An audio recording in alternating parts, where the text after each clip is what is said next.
Hello and welcome to today's Tech Tuesday webcast, SD-WAN, Capabilities and Key Considerations for Addressing Modern Challenges, brought to you by Datalink and Insight Company. I'm Amanda Sharp, Marketing Admin at Datalink, and will be your moderator today. Before we begin, I wanted to cover a few housekeeping items. This webcast is designed to be interactive between you and the presenters. The webcast console you are looking at can be completely customized. You can resize or move any of the windows that you have open. If you have any questions during the webcast, you can click on the QA widget at the bottom and submit your questions. All questions from this webcast will be captured.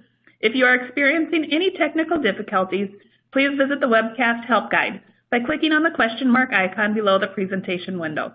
The help guide covers common technical issues. I would now like to turn this presentation over to our presenter, Jason Sisak. The floor is yours. Thank you, Amanda, and welcome everybody to the Tech Tuesday discussion around SD-WAN. My name is Jason Sisak. I am a data center architect with Insight and Datalink, and have a primary function and responsibility around our development of our SD-WAN capabilities.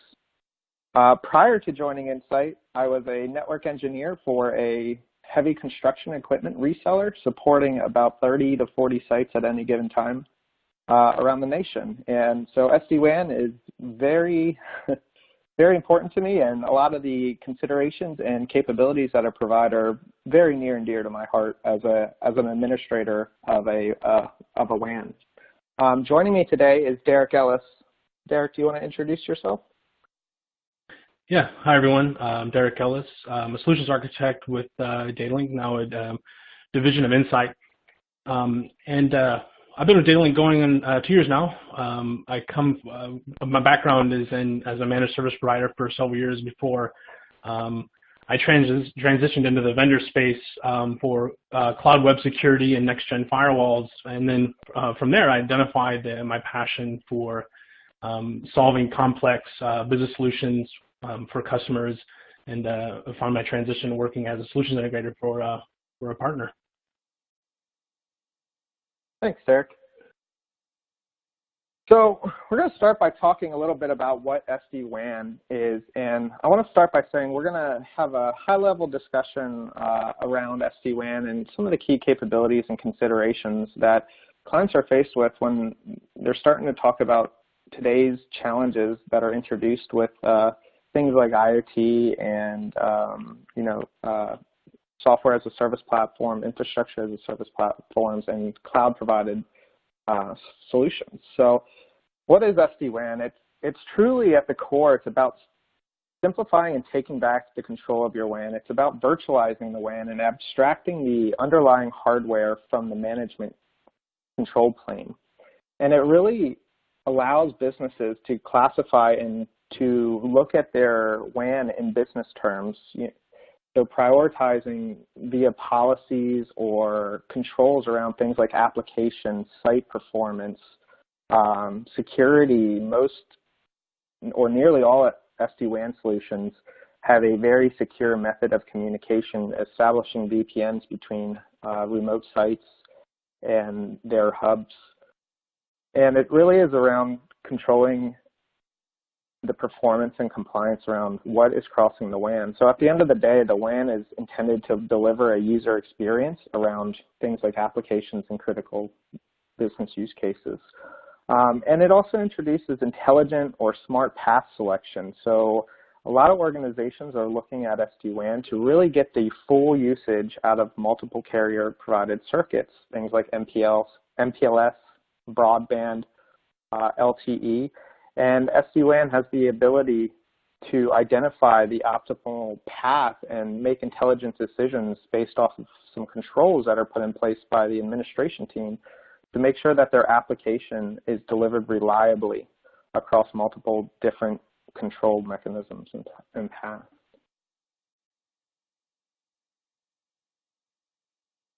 So as we're having conversations with customers and clients, we're addressing a lot of challenges that they're seeing on their traditional or legacy WANs. And some of those common questions that come up is, how do they simplify and accelerate their cloud adoption? And the SD-WAN is really a complementary technology to connections to multiple cloud providers. It can simplify and accelerate the adoption of cloud, as well as accelerate the consumption for remote sites to those cloud-provided services. How do I address my evolving security requirements? When we have done surveys talking to organizations or CIOs, security is top of mind for most organizations. And again, gaining that visibility and control on your WAN is very important to security administrators. So SD-WAN helps essentially establish a more secured WAN and also provides visibility for the administration team. And how do we, this is probably one of the largest ones, is as an administrator in my previous lifetime here, essentially one of the biggest challenges that we dealt with was the business came and essentially made a merger or acquisition. They would acquire a company, and as a lot of you know, when we would contact our traditional provider, whether that was MPLS or Metro E or whatever that was, a lot of times the build out for those internet circuits for that last mile would be anywhere from 30 to 60 to 90 days to provide connectivity to these sites. So as an administrator, we would provide workarounds, but at the end of the day, we couldn't guarantee that level of service that the business demanded until we had our SLAs in place from these MPLS providers or primary internet circuit providers. And it's always been a challenge to accommodate the requirements of the business around the mergers and acquisitions. And SD-WAN can really help address some of those challenges. And a little bit later, we'll talk about how that is done. So how do I improve my agility and dependability of services? So again, this is all about the new modern world around IT is all about agile deployment, agile infrastructure, and really driving that agile methodology into your environment and into your infrastructure. So it speaks again to that last point around mergers and acquisition, but how do we help the business be more agile as they're setting direction? How do I reduce the operational costs for my WAN, and how do I also utilize things like the backup circuits? So most organizations are providing a primary connectivity circuit, whether that's, again, MPLS or something else, and they're also providing some kind of DR capability, leveraging traditional VPN type technology over the internet. And what we found is in conversations, they're essentially a DR strategy. They sit there a lot of times unused, idle, or as a backup circuit, and they're not getting the full benefit of what they're paying for those backup circuits. They are low cost traditionally, but there's still some value that they could have, and SD-WAN can help utilize those unused circuits. And realistically, again, the WAN is there to deliver a service. So how as an administrator, can I just guarantee the overall performance to my application and critical business systems? So today's enterprise WAN has become more complex. You know, back in the day, you had a couple data centers and maybe a few different sites, and that was about it. But as we start introducing the complexity of today's hybrid clouds, it becomes much more complex to provide connectivity to all these devices, especially if you're sending all your traffic back to the data center, which is the case for a lot of customers that are concerned about things like web filtering or content filtering for the internet. So as we introduce things like software as a service platforms like Salesforce.com, Office 365, and Dropbox, the requirements for our end users to get to those SaaS applications is really driving a lot of demand about, you know, utilization of bandwidth. And one of the first steps that we saw from a WAN was really around WAN optimization, how to use that pipe or that effective availability from a network perspective more effectively. And WAN optimization was I'll call it an evolutionary step, but SD-WAN is really taking that to the next step, and it's more of a revolution of the WAN. And then, of course, we introduced things like public cloud providers like Azure or AWS or Google Cloud Platform, and that introduced more requirements for connectivity and more complexity to our enterprise WANs. And remediation requires manual investigation and expensive tools. So to gain visibility on your WAN, I guarantee the majority of attendees on the phone today are paying for something like SolarWinds or WhatsUp Gold or some other network performance manager to track and essentially have visibility into what is happening on the WAN. And then, of course, back to that original point, slow time to value for new branches and mergers and acquisitions. So again, long circuit lead times and challenges from an agile business perspective. And then, of course, inefficient utilization. So traditional VPNs are always on and require expensive contracts. And then idle circuits that are used only for backup. And you know, we're not getting full utilization and out of those circuits. And then, of course, expensive and carrier-focused costs. So traditionally, you know, managing contracts can be, especially for global organizations, can be very time-consuming and very tedious process. And you're really locked into those MPLS agreements or those tier 1 provider agreements. And SD-WAN can give you, it's not always, you know, the right solution to say we're going to remove all those connections, but it gives you the option of choice and removes the requirement if the applications can perform to the requirements of the application via SD-WAN. It can remove some of those expensive carrier costs and carrier lock-ins. So I'm going to hand it over to Derek to talk a little bit about today's enterprise WANs and as well as some technical and business outcomes from SD-WAN solutions.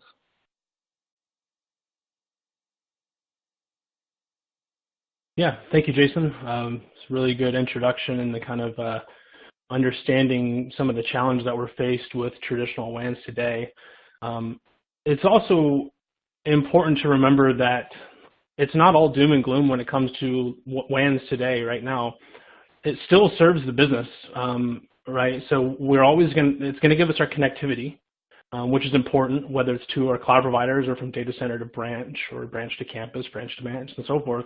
But with that, you know, we're getting SLAs, right? So we're getting contracts with the carriers. Obviously, we're paying for them, but it's giving us guaranteed levels of service. We can always have access that's reliable.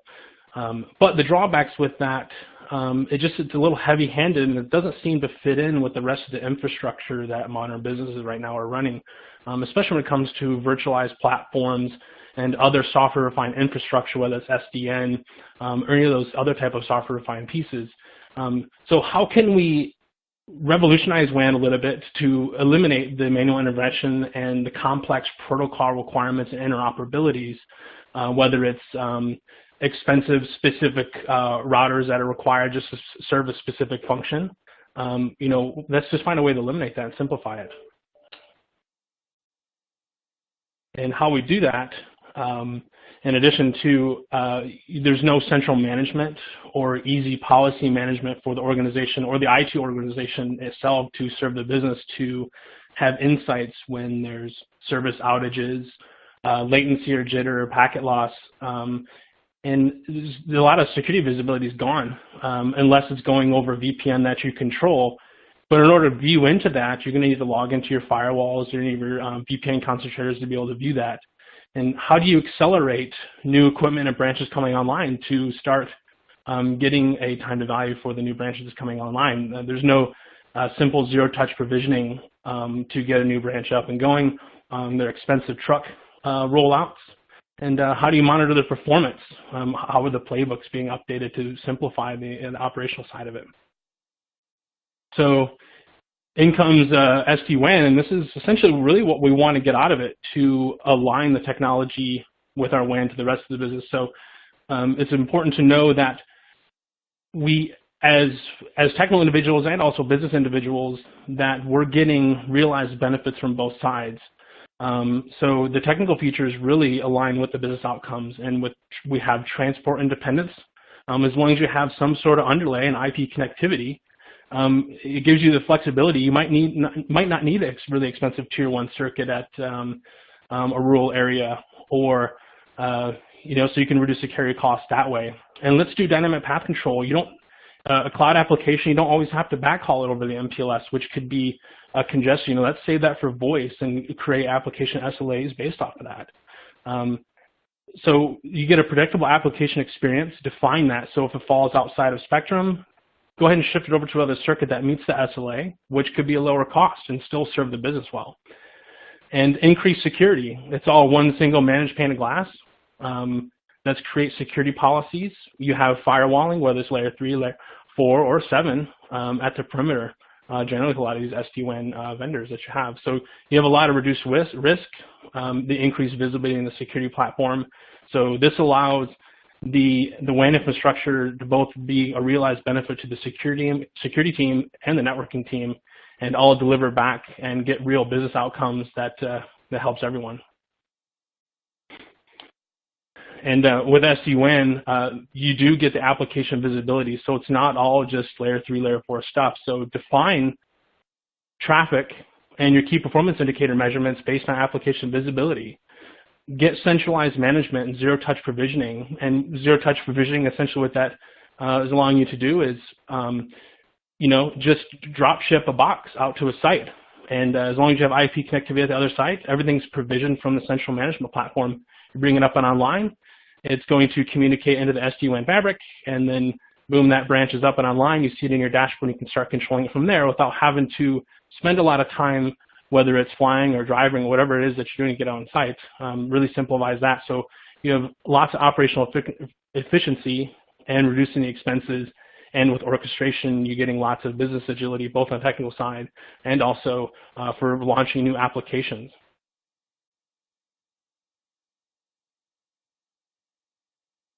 Thanks, Derek. So yeah, those points really hit home to me. I can tell you as an administrator, whenever we are working through mergers and acquisitions, essentially if we are buying a site across the country, we would either try to configure it and do a best effort at configuration of something like an edge security appliance, ship it across the country and hope that when it was plugged in, it essentially worked, or I would jump on a jet and fly across the country, deploy that site over a weekend, and essentially come back and just start administrating it. So things like zero-touch permissions or provisioning has tremendous business value.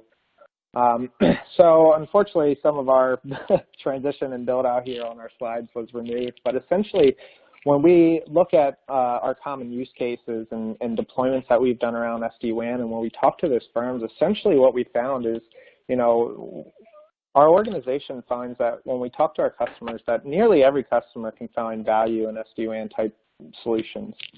And anything from an engineering company, marketing, global manufacturers, local retailers, global retailers and consulting firms, what we found is most organizations with more than a few sites, say a handful, 5 sites, can find a lot of value in SD-WAN solutions. And a lot of times what we're finding is a lot of these projects are actually self-funded by the potential of the reduction of things like operational reduction for the administrators, as well as if there's opportunities to reduce some of those primary internet circuits.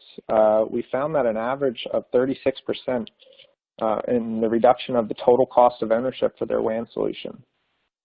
And then, of course, like we talked about earlier, 10x increased amount of available bandwidth, and that again is gained by reutilizing that unutilized bandwidth that's provided for those backup circuits today. So a huge increase, and that number is an average, so it varies heavily, especially on the upper end. I mean, we had a customer that essentially had 2 broadband connections for each site that were sitting there idle. And that customer received 30x the amount of available bandwidth that they started consuming by sending all of their internet traffic directly out of those local internet circuits.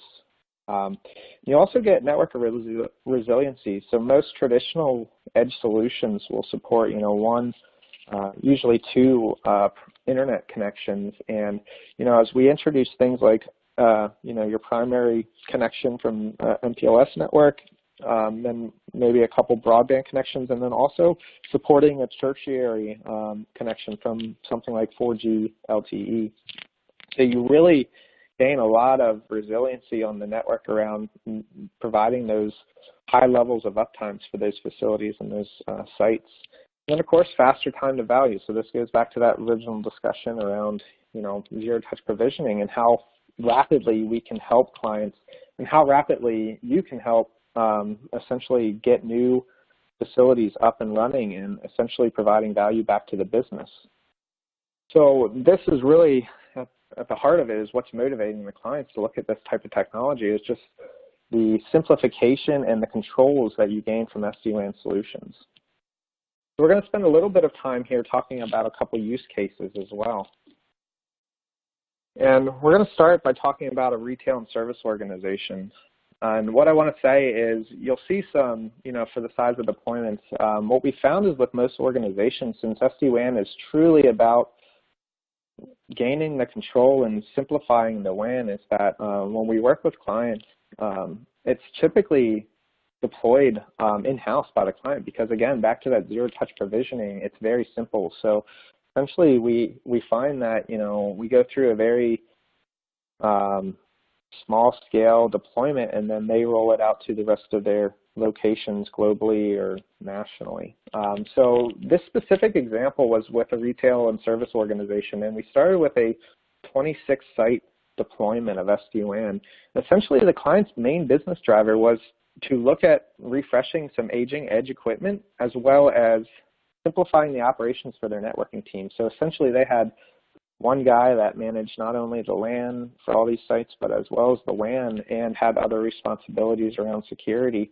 And really, if any of you have sat through these Tech Tuesdays before, you might have, heard about our manage and transform message as a business. And essentially, we're helping the client, or those clients are essentially moving from managing and keeping the lights on and supporting their WAN to moving to more transformational type opportunities within their organization. So to help essentially provide value back to the business and be a partner to that business. So getting rid of some of those operational manage, keep the lights on type responsibilities and really helping drive new innovation into their company.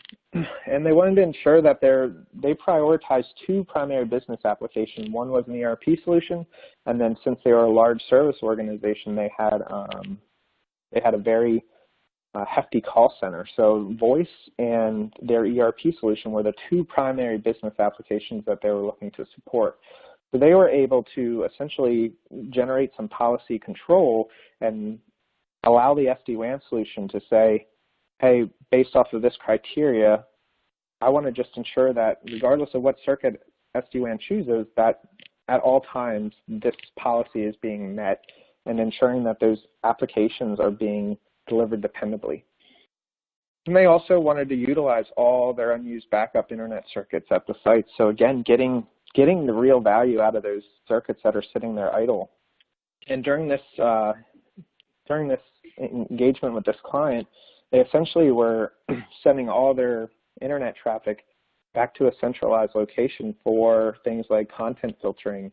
And with the solution that they went with, they were able to do content filtering at the edge of their environment of each remote site and remote office. So it really allowed them to send all their local internet traffic directly out to the internet instead of essentially sending everything back to their hubs, and really allowed them to get the full utilization of their backup internet connections. And the primary business outcome, again, was all those things. They were able to use those circuits. They eliminated some of the MPLS circuits, and essentially is allowing them to potentially save an estimated $1.5 million over 3 years, which is it's not always the case that you're going to go in there and essentially eliminate every MPLS circuit. And we're not telling you that is the use case for SD-WAN. That is a potential use case if your applications essentially allow you to do that. But for this customer, they found that they could deliver the quality of service that was required by the business over things like those broadband internet connections as well as 4G. So they provided more resiliency and were able to eliminate $1.5 million via their MPLS contracts. And for them, this essentially self-funded that project as well as several others. So with that savings, they were able to find additional capital expenditure to do things that were essentially neglected, like their switching infrastructure for their LAN, and refresh some of that. So the second one is a wellness organization. And you'll see a common thread. Essentially, you know, what we find is if you're looking at refreshing edge devices and you're looking to simplify and essentially drive better operations from a networking team, that it's a very common thread to hear and to look into SD-WAN type solutions. So their desire was really, again, to look at mergers and acquisitions and to onboard them as rapidly as possible. So instead of waiting those 30, 60, 90 days for those primary internet circuits to be built out, they were able to drop ship essentially in a device to their edge and provide full connectivity and provide essentially SLAs to their business around, you know, the performance of their application. And they wanted to add some dynamic WAN redundancies and increase the structure, WAN infrastructure for future deployment. So creating a foundation for organizations that are really looking to inorganically grow via acquisition. You know, this is a great foundation for an agile business. So they really wanted to ensure that as they grew as an organization, they were able to support that. So again, they can onboard new locations in a fraction of the time. And when you talk to the business, that is very important to get those sites up and operational with guaranteed performance in as little time as possible. So those are just two very common case studies that we've done. And again, just to reiterate that for this one, this 20 site nationally, that's spanning out to many, many more sites, and they're just taking this in a phased approach where they can incrementally deploy these solutions as their edge devices come off of maintenance. So it's not something that you have to holistically rip and replace all of your infrastructure. Again, it's about separating the hardware appliances from the management pane of SD-WAN. So they were able to take this essentially and incrementally replace sites as they came off of their maintenance contracts. So with that, looks like we ran a little faster than intended.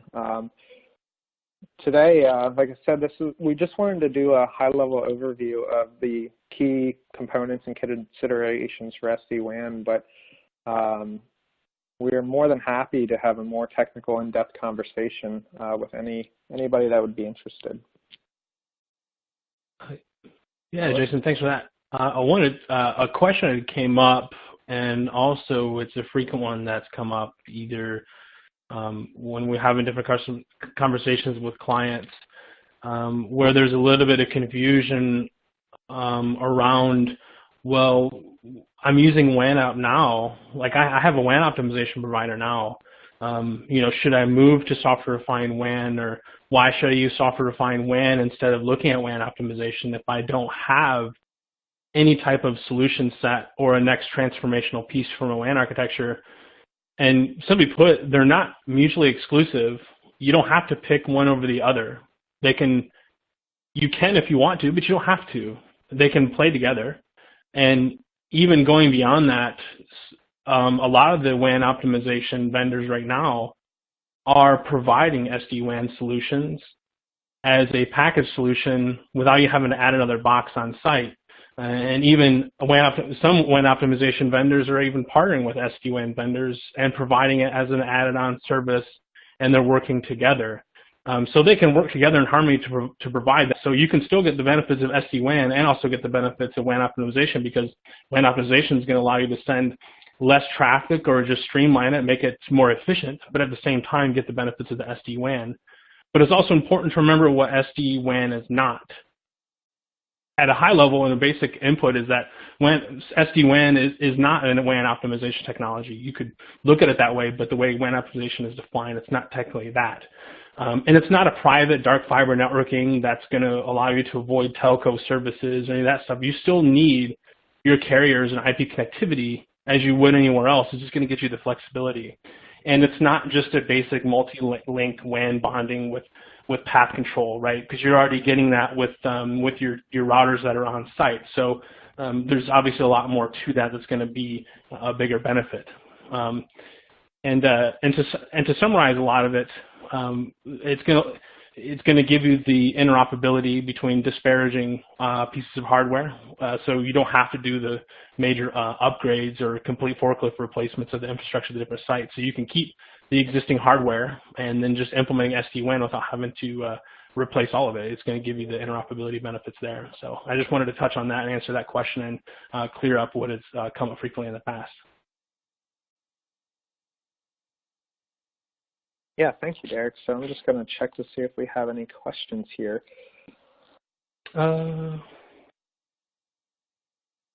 What? I'm just trying to open this question. Jason, there is one. I'll read it out for you. Okay, the question is, are there any unique security considerations that should be considered before moving to SD-WAN? Yeah, that's a really good question. I can take that one, Jason. So there definitely are security considerations as far as, depends if you're talking about things you should be think about as drawbacks or a benefit. As far as drawbacks, I can't say that there really is any drawbacks unless your security posturing or your compliance with an organization needs to be updated, or if you have firewall concerns out of the different sites. But what's important to remember is that generally with these SD-WAN type fabrics, the communication isn't directly between edge appliance to edge appliance. It's generally managed at the orchestrator level, and the edge appliances communicate through the orchestrator. So the security is kind of segmented that way.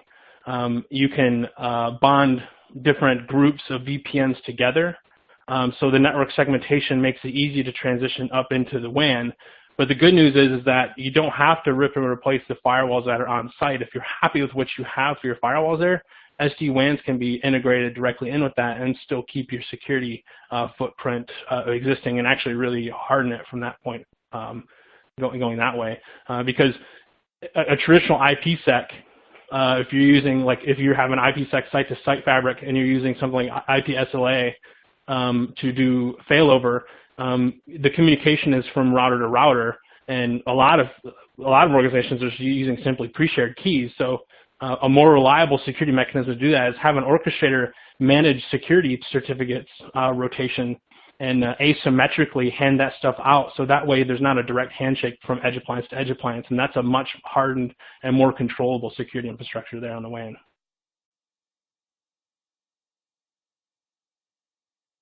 Great. Thank you, Derek. I think there's another one here. One second.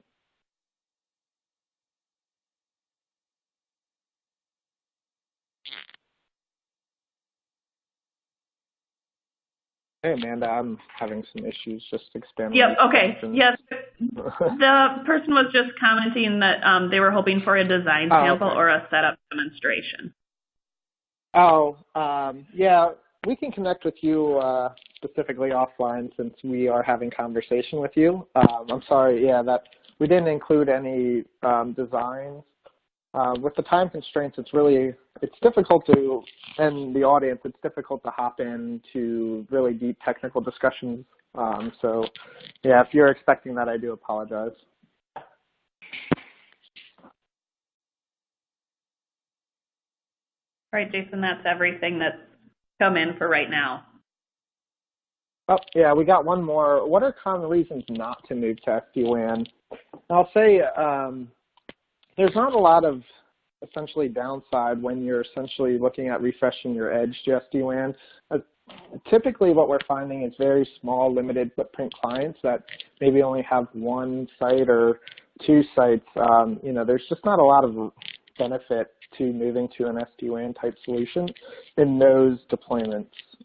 So it's typically around the size of the organization and if you can realize the benefits that SD-WAN bring to bear. Thank you for that question.